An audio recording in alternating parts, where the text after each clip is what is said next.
یا اللہ ان لوگوں کے راستے پر مجھے چلا دے یا ان لوگوں تک مجھے پہنچا دے جو تیرے انعام یافتہ ہیں. کہیں فرمایا کونوا مع الصادقین، وکونوا مع الصادقین، یا ایھا الذین آمنوا اتقوا اللہ وکونوا مع الصادقین. اے ایمان والو پرہیزگاری اختیار کرو اور سچوں کے ساتھ لگ جاؤ.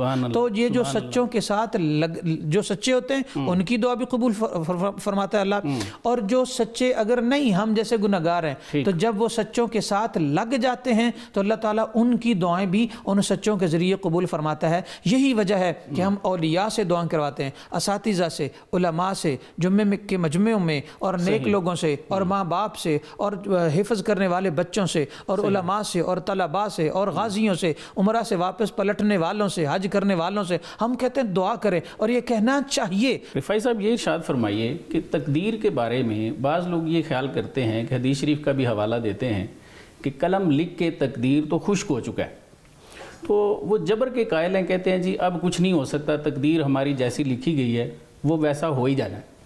اگر ایسا خیال کیا جائے تو پھر دعا کرنا سمجھ میں نہیں آتا. اس کی ذرا وضاحت فرمائیے. جی السلام علیکم ورحمۃ اللہ وبرکاتہ. وعلیکم السلام. اس سے پہلے کہ میں آپ کے سوال کی طرف آؤں، سر آقا مصطفیٰ کریم علیہ الصلوۃ والسلام کی اس حدیث مبارکہ پر عمل کرتے ہوئے کہ من لم یشکر الناس لم یشکر اللہ، جی کہ جو لوگ جو بندوں کا شکر ادا نہیں کرتا وہ اللہ کا شکر ادا نہیں کرتے. تو سب سے پہلے میں آپ سونو ٹی وی کی تمام آپ کی ٹیم کا، آپ کے سی او صاحب کا شکریہ ادا کرنا چاہتا ہوں، اور دعا گو ہوں کہ اللہ کریم اس چینل کو مزید ترقیاں دے. الحمدللہ آپ نے بڑے ایک اچھے عنوان کا انتخاب کیا. آج امت مسلمہ کو دعا کی ضرورت ہے جی، اور آج فلسطین کے مسلمانوں کو دعا کی ضرورت ہے، کشمیر کے مسلمانوں کو، دنیا میں جہاں بھی. اور آقا مصطفیٰ کریم علیہ الصلوۃ والسلام نے فرمایا کہ الدعاء مخ العبادہ، جی یعنی دعا جو ہے وہ عبادت کا مغز ہے. اب دیکھیں کہ جس طرف علامہ صاحب ابھی بڑی اچھے انہوں نے لطیف انداز میں اشارہ کیا. جی اب دیکھیں کہ اللہ سبحانہ وتعالیٰ نے ہمیں قرآن حکیم میں سب سے پہلے جو چیز سکھائی وہ دعا ہے. سورہ فاتحہ کے جہاں بے شمار اسماء ہیں وہاں سورۃ الدعاء بھی اس کو کہا جاتا ہے. دیکھیں کہ ہم کہتے ہیں کہ اہدنا الصراط المستقیم صراط الذین انعمت علیہم غیر المغضوب علیہم ولا الضالین. تو یہاں اس سورت میں ہمیں سکھایا گیا کہ اللہ سبحانہ وتعالیٰ سے ہم کس طرح مانگیں. اب میں آپ کے سوال کی طرف آتا ہوں. اب دیکھیں کہ دعا مانگنے کے لیے کچھ آداب ہوتے ہیں. جی جس طرح ہم کسی بھی چیز کے لیے اپنے آپ کو پریپیئر کرتے ہیں، اسی طرح دعا کے لیے بھی اپنے آپ کو پریپیئر کرنا ضروری ہے. جو آپ کا سوال ہے اس کے دو حصے ہیں. جی چونکہ ضروری ہے کہ ہم اپنے سامعین کو تفصیل سے اس کے بارے میں بتائیں تاکہ ان کی غلط فہمی دور ہو جائے. اب دیکھیں کہ تقدیر کی دو قسمیں ہیں. ایک تقدیر مبرم ہے اور ایک تقدیر معلق ہے. تقدیر مبرم جو ہے وہ یہ ہے کہ اللہ سبحانہ وتعالیٰ نے آخری فیصلہ جو ہوتا ہے اللہ سبحانہ وتعالیٰ نے لوح محفوظ میں لکھ دیا ہے، تو اس میں تبدیلی ناممکن ہے دعا کے ذریعے بھی. لیکن دوسری جو قسم کی تقدیر ہے اسے قضاء معلق کہتے ہیں. تو وہ اللہ تعالیٰ کی طرف سے یہ وعدہ ہے کہ اگر کوئی بندہ چاہے تو میں اس کے نیک عمل اور اس کے دعا کے ذریعے اس کی تقدیر کو میں بدل دوں گا. جس طرح سورہ رعد میں رب کائنات نے فرمایا کہ اَیَمْحُ اللَّهُ مَا يَشَاءُ وَيُثْبِتُ وَعِندَهُ أُمُّ الْكِتَابِ.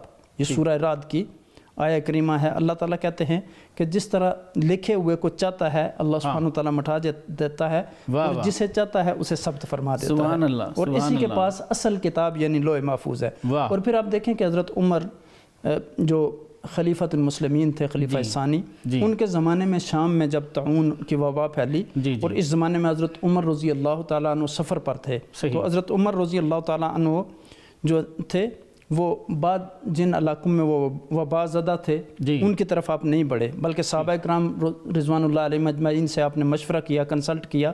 تو اس بارے میں بے شمار حدیث مبارکہ کا مذاکرہ کرنے کے بعد انہوں نے یہ فیصلہ کیا کہ ہم جلد یہاں سے واپس جائیں گے.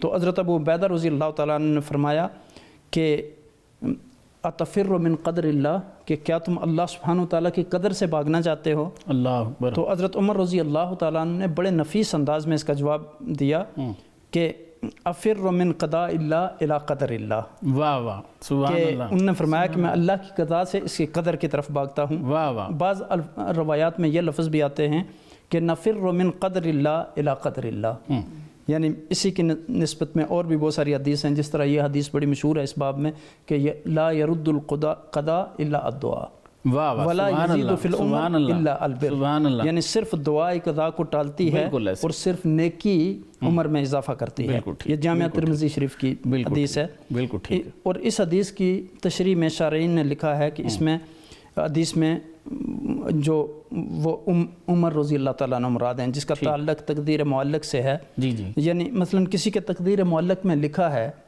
کہ یہ شخص جو ہے اس نے حج یا عمرہ نہیں کیا مثلا، تو اس کی عمر 40 سال ہوگی، اور اگر حج یا عمرہ کیا تو اس کی عمر 60 سال ہوگی۔ اب اگر وہ حج یا عمرہ کر لیتا ہے تو اس کی عمر 60 سال ہو جاتی ہے۔